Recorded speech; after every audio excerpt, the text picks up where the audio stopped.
Ayan. So, since kakatapos na natin gumawa ng video,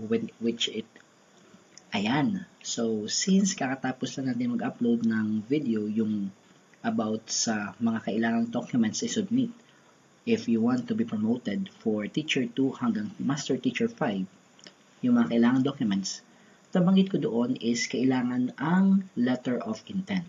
So, ngayon, sa video ito, papakita ko sa inyo ang sample letter of intent na pwede nyo pong gamitin, which is editable. Ibig sabihin, dito po sa video ay inilagay ko yung link. So, i-check po muna ninyo yung content.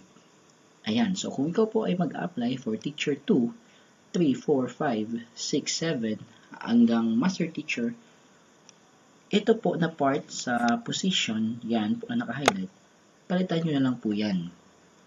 Okay.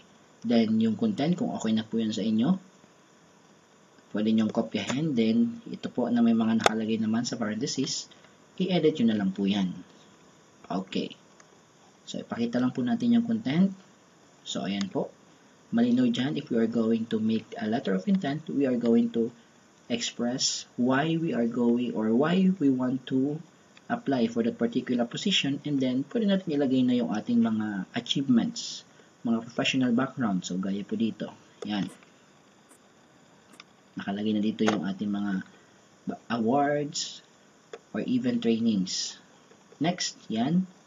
Yung next statement. Nakikita nyo naman siguro yan. Basahin nyo lang.